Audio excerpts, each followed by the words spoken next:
Время новостей на канале Абаза. В студии Марина Будба. Здравствуйте. Сегодня в выпуске.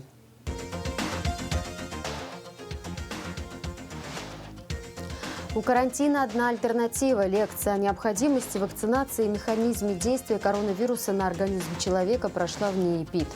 День, когда сжигали историю. 28 лет назад грузинские оккупационные войска дотла сожгли Центральный государственный архив Абхазии, Абхазский институт языка, литературы и истории имени Гулия.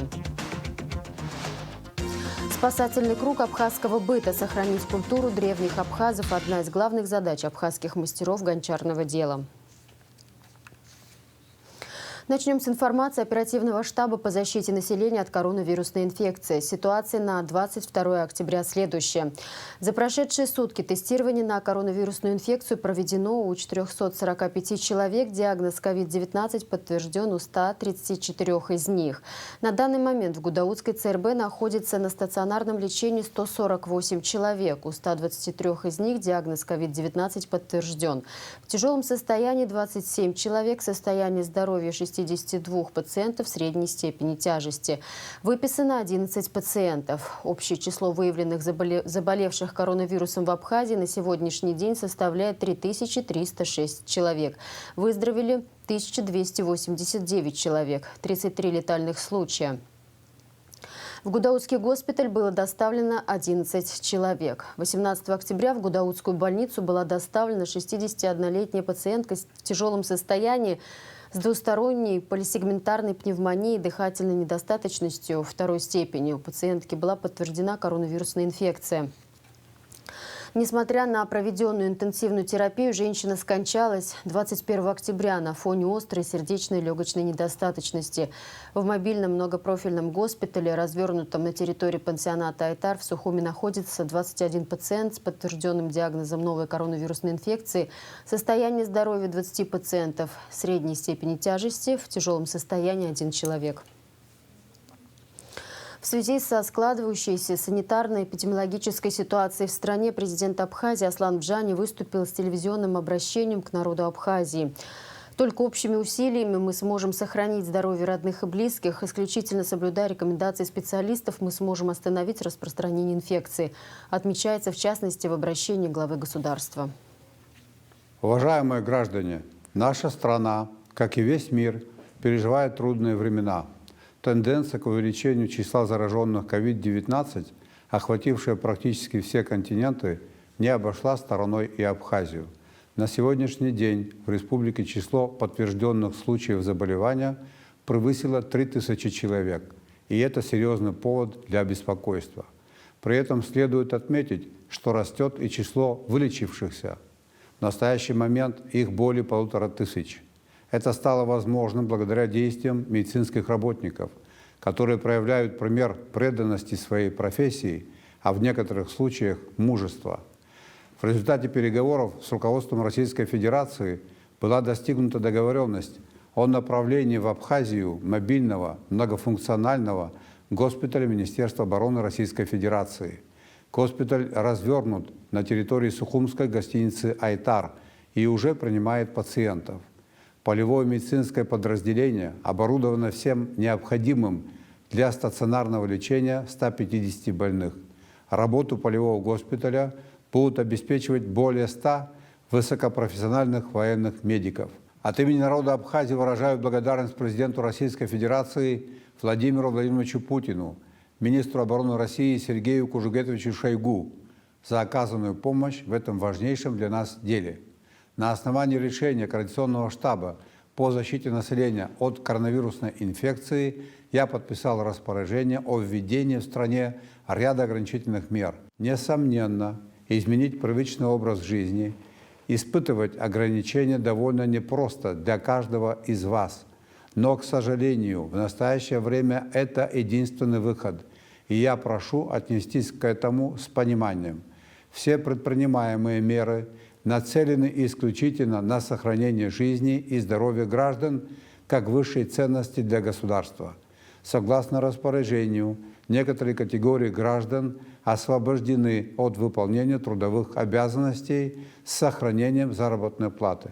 В то же время никакие ограничения, введенные государством, не изменят кардинальным образом ситуацию если каждый из нас не проявит высокую степень самосознания, ответственность перед собой и обществом. Призываю вас, уважаемые граждане, без особой необходимости не выходить на улицу, носить защитные маски и соблюдать все рекомендации специалистов. Мы, безусловно, пройдем этот сложный этап.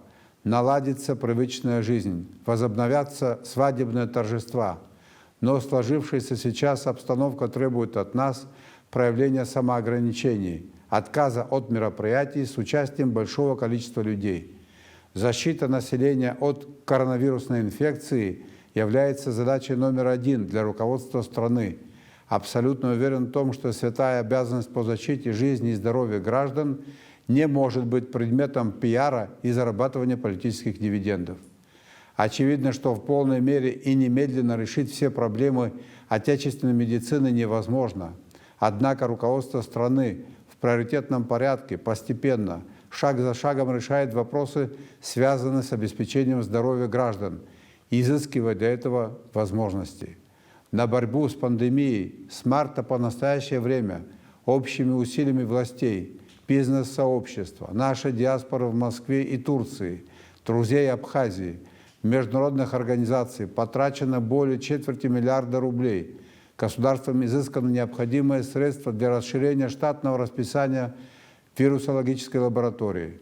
Уже набраны новые сотрудники, которые прошли обучение и приступили к активной работе. Совершаются работы по обеспечению централизованной подачи кислорода в реанимационные палаты ковид-госпиталя. Будут дополнительно приобретены 3 портативных рентген-аппарата, реанимобили, аппараты искусственной вентиляции легких, оборудование для ПЦР-лаборатории. Проводится оснащение палат в районных больницах, в Галской ЦРБ на 10 коек, в Очимчирской больнице на 20 коек. В Гагарской районной больнице завершается оборудование специальных палат для приема 70 пациентов. В Сухуме на базе инфекционной больницы созданы условия для стационарного лечения 30 пациентов с подтвержденным диагнозом COVID-19. Совершается оборудование палат в Сухумской городской клинической больнице. Согласно договоренности между Министерствами здравоохранения Абхазии и России, в нашу республику регулярно направляются бригады медицинских работников, 30 высококвалифицированных врачей из Москвы, Республики Башкортостан, Нижегородской и Калининградской областей, сменяя друг друга, оказывают помощь абхазским коллегам в Гудаутском ковид-госпитале. Выполняется достигнутое соглашение о вывозе при необходимости на лечение в Россию тяжелобольных инфицированных. Уважаемые соотечественники, только общими усилиями мы сможем сохранить здоровье родных и близких. И исключительно соблюдая рекомендации специалистов, мы сможем остановить распространение инфекции. Прошу вас проявить высокую ответственность. От этого во многом зависит будущее нашего народа. Берегите себя и окружающих. Спасибо за ваше понимание.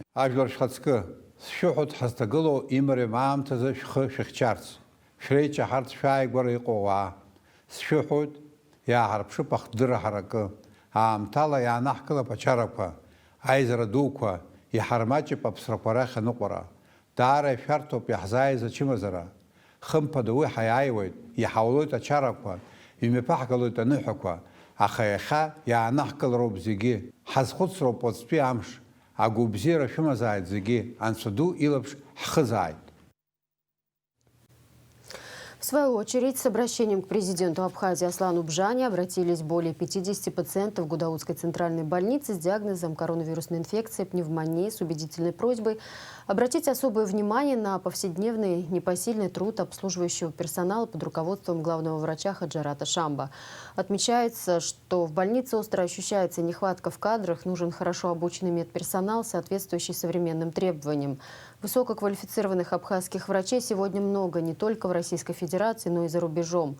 Учитывая чрезвычайную и сложную ситуацию, может быть, стоит пригласить их в Абхазию, но для этого надо их заинтересовать материально, не говоря уже об обеспечении жильем. Уверены, что это возможно, они обязательно откликнутся на нашу просьбу ради спасения генофонда абхазской нации, отмечается в частности в документе. Кроме того, подписанты убедительно просят президента повысить зарплату всему обслуживающему персоналу Гудаутской ЦРБ и привлеченным медикам в 2 раза, отмечается в обращении. Увеличение зарплаты в 2 раза в Гудаутской ЦРБ возможно. Для этой цели можно использовать потенциал абхазской диаспоры Москвы и успешных олигархов, живущих в Абхазии. Принятие вами такого решения будет продиктовано чрезвычайной ситуацией, связанной с распространением коронавируса. Промедление может привести к весьма непоправимым последствиям, говорится в обращении пациентов Гудаутской ЦРБ к президенту Абхазии. Отделение для размещения и лечения больных коронавирусом будет открыто в новом здании строящейся больницы Ткварчала, рассказал в интервью «Радио Спутник» глава района Исидор Доче. По его словам, отделение будет открыто на 1-м этаже здания, где в будущем будет функционировать поликлиника. В помещении много чего не хватало, не было воды и света. Все это рабочие сделали за 2-3 дня. Сегодня помещение готово. Когда мы закупим необходимое оборудование и кровати, то сможем принимать пациентов. Думаю, к концу недели это уже будет возможно, сказал он. Дочь отметил, что в отделении будут принимать лишь пациентов, которые переносят заболевания в легкой форме, а тяжело больных будут отправлять в Гудаутский госпиталь. У карантина одна альтернатива – лекция о необходимости вакцинации и механизме действия коронавируса на организм человека прошла в научно-исследовательском институте экспериментальной патологии и терапии. Людмила Синяшина – доктор медицинских наук, ведущий научный сотрудник лаборатории генетики бактерий Российского института имени Гамалеи. Этот институт разработал вакцину «Спутник-5», которая в данный момент проходит 3-й этап исследований на широком круге добровольцев. Почему вакцину называют обязательной и не опасной, расскажет Надежда Боровикова. Абхазский институт экспериментальной патологии и терапии сотрудничает с Национальным исследовательским центром эпидемиологии и микробиологии имени Гамалеи уже 10 лет, в том числе в части исследования вакцины от коклюша. Очередной визит в Абхазию ученых Людмилы Синяшиной и Геннадия Каратаева посвящен продолжению этой работы. На вопрос коронавируса, вакцину от которого разработал и тестирует сейчас институт имени Гамалеи, не затронуть было невозможно. По просьбе руководства НИИ «Эпид» доктор медицинских наук Людмила Синяшина подготовила лекцию о коронавирусе для сотрудников и студентов института. Первая половина лекции была посвящена особенностям строения и поведения коронавируса в организме человека. Это узконаправленная, полная медицинских терминов информация о геноме вируса, типах клеток, которые он атакует, и механизме его поведения вряд ли будет понятно неподготовленному слушателю. И вывод из нее прост. Главное не допустить попадания вируса в организм. Для этого нужен либо жесткий карантин, либо масштабная вакцинация. Всемирная организация здравоохранения поступила, это только тех заявок, которые сами подали изобретатели. 149 заявок принято в ВОЗ. Из них 10 российских. И вы представьте себе, какое разнообразие там вакцин. Там и обычные, атенуированные даже, представляете, вирусы SARS. Убитый вирус SARS, а вакцина на основе убитого. Вот эти пептидные расщепленные, синтетические пептины, ДНК-вакцины, РНК-вакцины, потом вот эти субъединичные вакцины, векторные вакцины. И еще, как они говорят, порядка там 13 заявок неизвестно, так сказать, технологии. То есть какая технология, но держит в секрете. Но тем не менее заявку в ВОЗ подали. Вакцину, разработанную институтом имени Гамалеи, ВОЗ зарегистрировал первой, и возмущение общественности вызвал тот факт, что вакцина не прошла 3-ю фазу испытаний. Людмила Синяшина объясняет, почему так получилось. Многие там возмущаются, но она не зарегистрирована была как вот полноценная вакцина. Она была зарегистрирована по протоколу чрезвычайных ситуаций. Есть такой протокол, когда можно после второго исследования, клинических исследований 2-й фазы регистрировать для того, чтобы провести 3-ю фазу широкомасштабную. Желающих населения собрать и туда и сюда. Собственно говоря, сейчас это и происходит. Ее зарегистрировали и набрали контингент, который сам захотел, в общем, иммунизироваться. И это порядка 40 тысяч думали, но уже больше, чем 100 тысяч набрали по разным городам, везде желающих еще больше. Но ее просто еще не произвели, к сожалению. «Спутник-5» – это двухкомпонентная векторная вакцина на основе аденовируса человека. К началу следующей недели ею будут провакцинированы 10 тысяч добровольцев в России, а к декабрю объемы производства прививки составят 5-6 миллионов доз в месяц. Действующее вещество у нее, собственно говоря, рекомбинантные аденовирусные частицы 26-го серотипа. который содержит ген белка S, вот этот shift, помните белок, который я вам говорила, в количестве, вот здесь, 1,10 степени частиц на дозу. И вспомогательные вещества мне. Вот этот трис, он всем известный, сахароза, хлористый магний, ДТА, вот это стабилизаторы. Это все, собственно, стабилизаторы. Полисорбат, этанол и вода вот для инъекции до 0,5 мл. Это второй компонент, это который вводится через 21 день, как бустерный для усиления, так сказать, иммунного ответа. Это уже рекомендантные аденовирусные частицы 5-го серотипа. Основная масса векторных вакцин создается на аденовирусе 5-го серотипа, но в «Спутник-5» он используется только в качестве второго компонента. Людмила Синяшина объяснила, почему ученые выбрали такой подход. Аденовирусные 5-го серотипа очень распространены в популяции человека. И к ним более чем 50% людей имеют антитела. Поэтому, когда вводят эти аденовирусные частицы, сразу срабатывает иммунитет, они их, так сказать, нейтрализуют. И уже активному веществу, которое ввели в эту частицу, работать не приходится. Поэтому достижение, собственно говоря, наше гамалеевское великое, то, что взяли серотип 26, которым практически антител у людей нет. И они таким образом вывели вот этот S-белок на позицию огневую. Сколько будет стоить вакцина? Где и когда ее можно будет купить? Сколько времени она будет защищать от заражения? На эти и множество других вопросов пока нет ответов. Но, по словам Людмилы Синяшиной, если к декабрю Россия сумеет выйти на заявленный объем производства, то тогда же и начнется массовая вакцинация населения. Третий этап закончится к февралю, так сказать, следующего года. Поэтому первые результаты сейчас уже есть, и поэтому решили, что если его и произведут в достаточном количестве вакцины, то с декабря уже будет массовая вакцинация населения. Потому что безвредность, в принципе, доказана, это уже не оговаривается. По данным Российского фонда прямых инвестиций, уже сегодня 20 стран мира готовы купить в общей сложности 1 миллиард 200 миллионов доз вакцины «Спутник-5». Кроме того, заключено соглашение о производстве прививки в Бразилии и Индии. При правильном подходе Абхазия тоже могла бы стать одной из первых стран, где прививают от коронавируса. Надежда Боровикова, Сосрыкуа Гуха, Абаза ТВ. Специалисты подразделения радиационной, химической, биологической защиты Минобороны России, прибывшие в Абхазию для оказания помощи в предотвращении распространения коронавирусной инфекции, второй день проводят специальную обработку объектов социальной инфраструктуры Абхазии. 22 октября военнослужащие сводного отряда РХБЗ произвели дезинфекцию территорий вокруг и помещений Генеральной прокуратуры МВД Республики Абхазии. 21 октября они уже провели в Сухуми дезинфекцию центрального рынка, дома престарелых «Надежда», инфекционной больницы, сборного призывного пункта и архива Минобороны Республики Абхазии. В мероприятиях задействовано 11 автомобилей защиты. Российские военные специалисты войск РХБЗ также обрабатывают дороги общего пользования.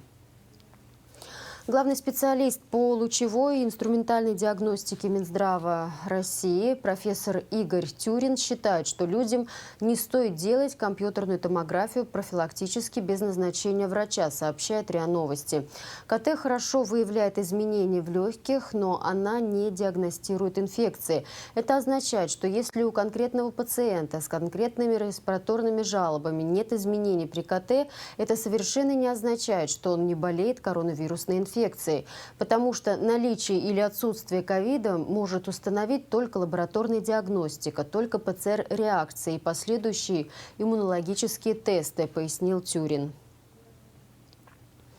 Нередко в своей жизни за ответами на сложные вопросы мы обращаемся к произведениям классиков, которые обязательно подскажут и помогут найти решение практически любой проблемы. Ведь питаются эти строки мудростью веков. И на сегодняшнюю сложную ситуацию с распространением коронавирусной инфекции у Фазили Искандера есть свой ответ. Это очень интересная история о чуме, опубликованная в сборнике рассказов «Утраты». По этому случаю телеканал Абаза ТВ подготовил специальный проект с участием заслуженного артиста Абхазии Джамбула Жардания.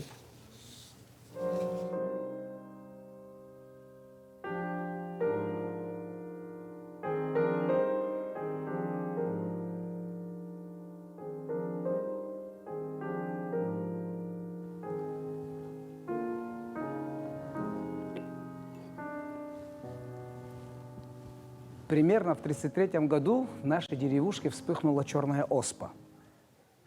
А черную оспу абхазы именуют царским гонцом. Непонятно, а когда и откуда появилось это название. Ясно одно – оно из глубокой древности. Народные санитары, ухаживавшие за больным, защищали не только нашу деревушку, но и всю Абхазию от нашествия черной оспы.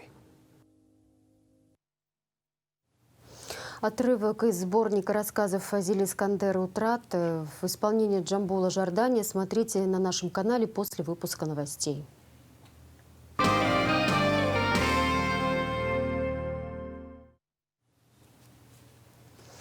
Первый шаг на пути цифровизации Абхазии. 21 октября в Министерстве экономики Республики Абхазии под председательством вице-премьера, министра экономики Кристины Узган состоялось рабочее совещание по вопросам цифровизации государственных услуг, сообщает пресс-служба Минэкономики. Участники совещания обсудили предстоящую реформу в сфере предоставления государственных услуг населению, ключевым фактором которой являются услуги в электронном виде.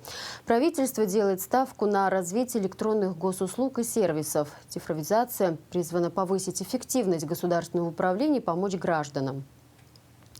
Благодаря новым технологиям коммуникация с органами власти должна стать проще и лучше. Ведомства не будут перенаправлять гражданина ради решения какой-то задачи в другой орган. Людям не придется посещать госучреждения без особой необходимости стоять в очередях, подстраиваться под график служащих. Кроме того, цифровизация способна снизить коррупционную составляющую. Участники встречи отметили важность вопроса использования персональных данных.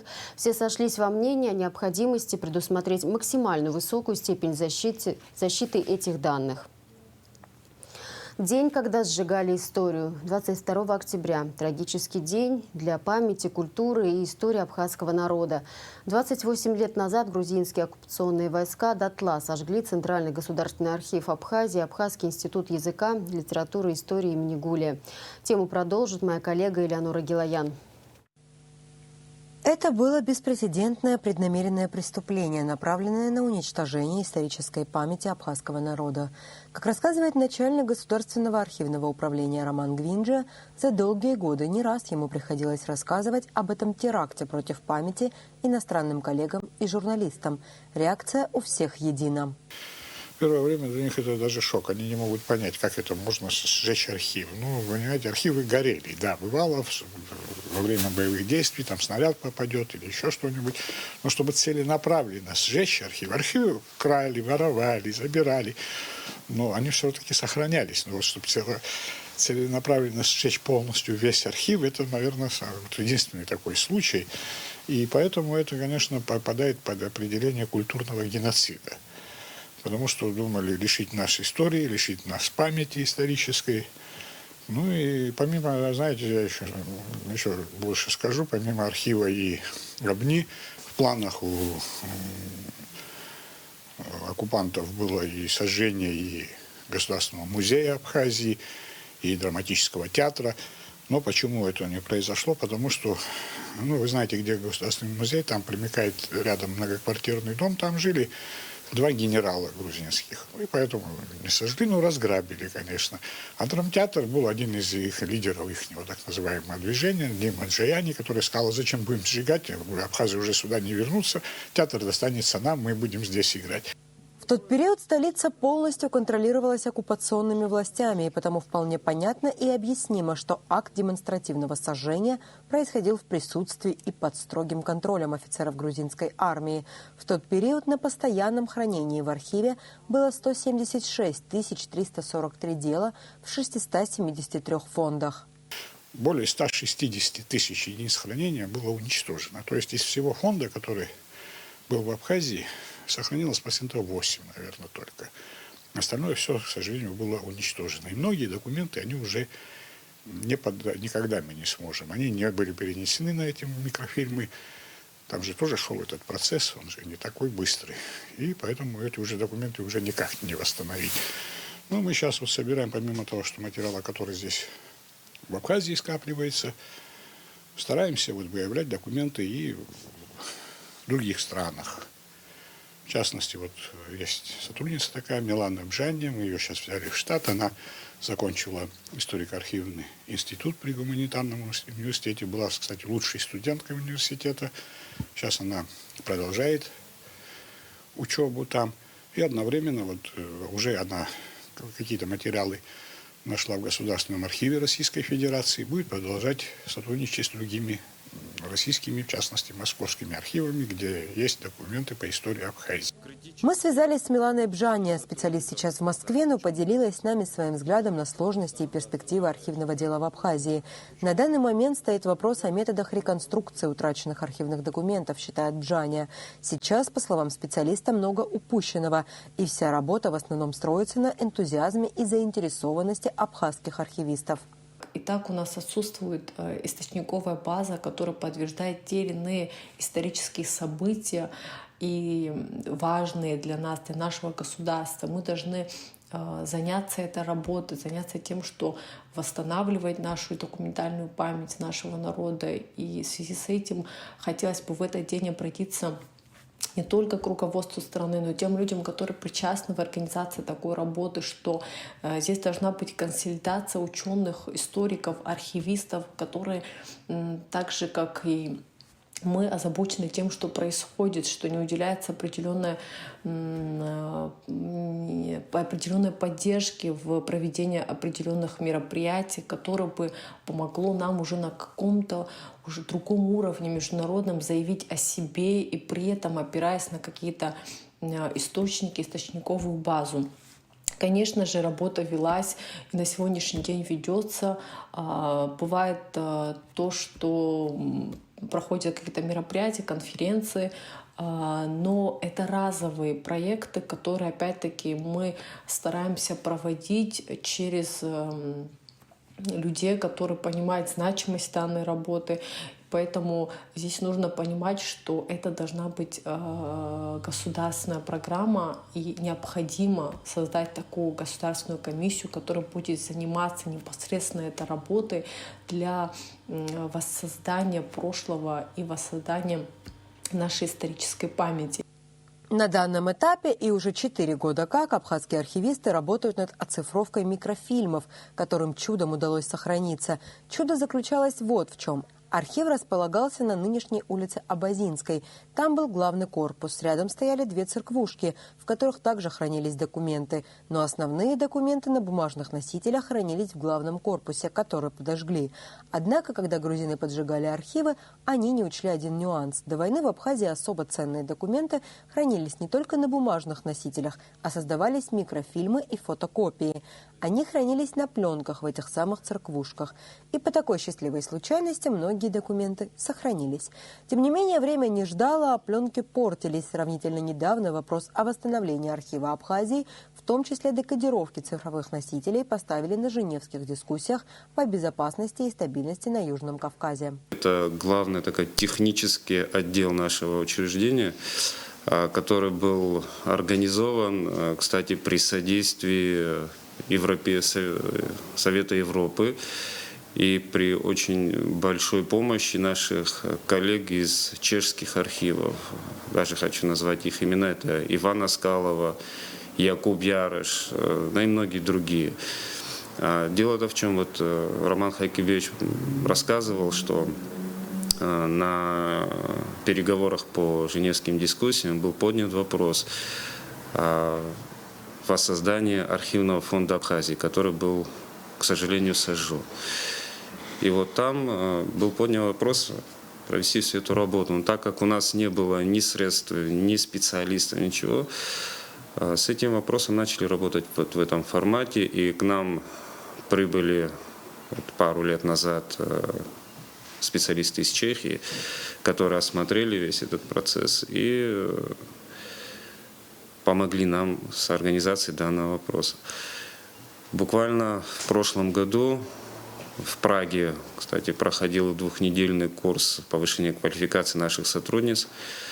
Вот они вернулись и приступили к своей работе. Вот то, что сейчас вы видите на столе, вот здесь вот у нас, это документы, которые они реставрируют. Вот эти документы – это церковные книги. Всего в управлении работает 22 человека вместе с техническим персоналом. По словам сотрудников, этого категорически мало. Но молодые люди не хотят 6 лет учиться на архивистов. Из-за этого даже пришлось отказаться от квоты в российские вузы по специальности. Виной тому монотонная усердная работа и низкие зарплаты. Саида Бирая работает в Госархиве уже 17 лет. Она выпускница еще историко-юридического факультета. Работать именно в архиве не планировала, но так сложилась судьба, которую теперь специалист со стажем не представляет другой. По спецкурсу нас Артур Миродович нас отправил сюда с 4-го курса. По спецкурсу он даже не спросил: вы идете в архив. Я пришла, чтобы взять справку с места работы, получить диплом.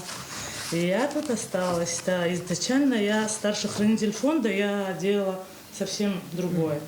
А потом через несколько лет, вот как иностранцы, начали мы с ними сотрудничать. Ну, это, наверное, уже моя жизнь.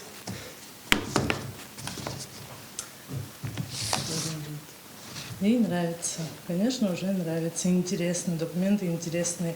Пленки там смотришь, уже читаешь. Иногда я смотрю вот и через компьютер смотрим, начинаешь читать, очень много интересного. Сотрудники Госархива отмечают, что помимо европейских коллег на профессиональном уровне, возвращению важных для Абхазии архивных материалов способствовали также и грузинские коллеги, выводя этот вопрос за рамки политического.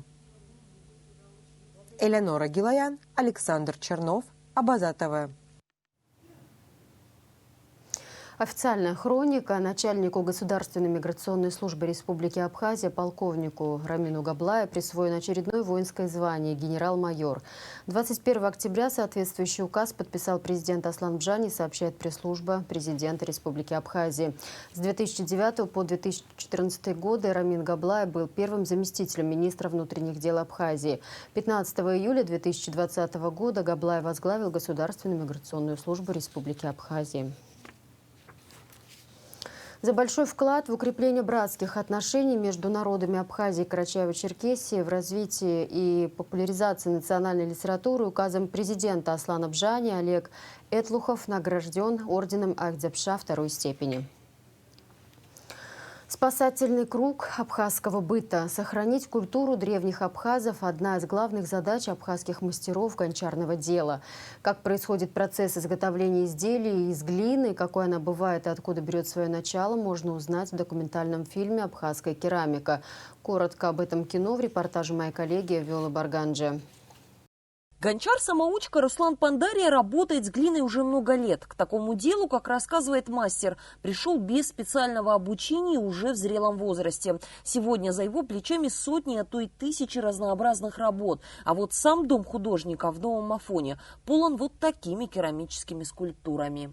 Надо фанатический подход иметь к этому.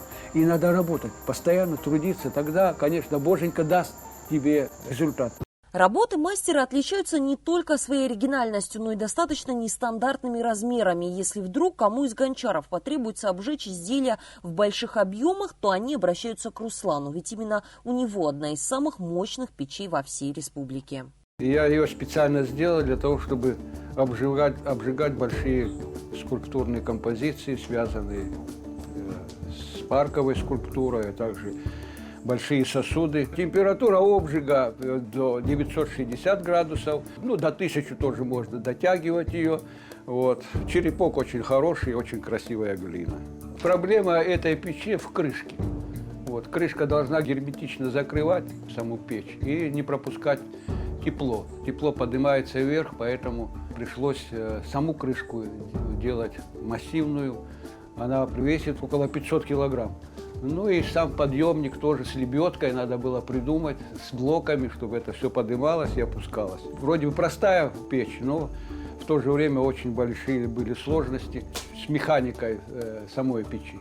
Такие самодельные печи используют не все мастера гончарного дела. К примеру, сегодня для обжига изделия многие художники применяют более современные технологии. Вот как обжиг происходит. Вазы, они фаянсовые вазы. Материал. Использую я тут глазури, соли, солями. Вот эта вазочка тоже. Валентина Хурхумал к керамике приобщилась еще в детстве. С тех пор любовь к этому искусству художницу со стажем уже не покидает. начинаю вот так там какие-то фигурки делать, и получается уже, я знаю, что тут вот эти вот 2-3 работы, а там от Бога, наверное, зависит, я не знаю, как это делается. Как создаются подобные произведения искусства, не всегда понятно. Правильное обучение, желание труда или все же Божий дар. Для Марины Делба история гончарного ремесла началась не так давно, после переезда из Мурманска в 2008 году в Абхазию. Тогда молодая женщина неожиданно для себя открыла новое увлечение. Обучиться решила у профессионалов, поступив в Сухумское художественное училище. Конечно, я повеселила своим приходом в приемную комиссию. Даже пошутили, что а что сейчас пришла, что пенсии не дождалась. Да, потому что на момент поступления мне было уже 43 года. Вот. Меня взяли, правда, сразу на 2-й курс. Так что с этого, можно сказать, началась моя новая жизнь в Абхазии. С этого вообще началась новая жизнь. Кто-то меня даже сумасшедшей называл. Популярность и востребованность работ Марии не заставили себя долго ждать. Сегодня она лауреат различных международных конкурсов, многие из которых были получены еще в период обучения. В ряду лучших и необычные произведения художника Александра Додченко. Многие из них находятся и в Третьяковской галерее, и в Московском доме художника. Помимо умения создавать красоту из керамики, Александр мастерски разбирается в качестве самой глины. К примеру, найти хорошую глину там, где растут деревья, невозможно. Ведь ее состав должен содержать в себе и тощие, и жирные материалы. Все, он, видите, прилипает к лопате. Он очень жирный и серый вот этот. Вот это вот самая хорошая масса. Сейчас мы можем сказать, что из этой глины можно делать. Вот, желтая, она визуально желтенькая, она крошится, видите, говорит о том, что она очень капризная. На нее действуют всякие солнечные, дождевые лучи, она тает, сыпется. Но из нее можно делать кирпичи, черепицу. Но вот с этой глины, вот, это белая огнеупорная глина, это уже можно делать посуду, ну, всякие кувшины для приготовления мяса там или кукурузу, лепешки запекать. Глиняную посуду абхазы до сих пор используют дома и для готовки, и для хранения пищи. А выглядит она часто точно так же, как и в древности. В этом и есть особая прелесть абхазской керамики, ведь мастера гончарного дела сумели сохранить старинное абхазское искусство практически в том первозданном виде. Виола Барганджа, Абазатова. Документальный фильм «Абхазская керамика» сегодня был показан на телеканале «Культура», а в нашем эфире смотрите его после выпуска новостей. Специальный театральный проект «Вечер Чехова» представит к 160-летию со дня рождения классика русской литературы Антона Павловича Чехова Государственный русский театр драмы имени Искандера при поддержке Россотрудничества. Из-за существующих ограничений на проведение культурно-массовых мероприятий проект реализуется в онлайн-формате. Премьера телеверсии вечера состоится 27 октября в 19:00 на YouTube-канале Театра Искандера. На вечере Чехова, который стал своего рода мини-спектаклем двух режиссеров, актеры сыграют отрывки из пьес драматурга «Предложение», «Вишневый сад», «Чайка», а также прочтут письма писателя из Мелехова времен холеры. В завершении выпуска о погоде.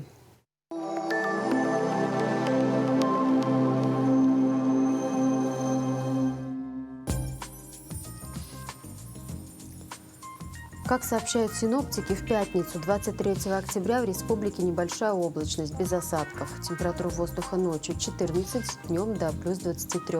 Температура морской воды плюс 21.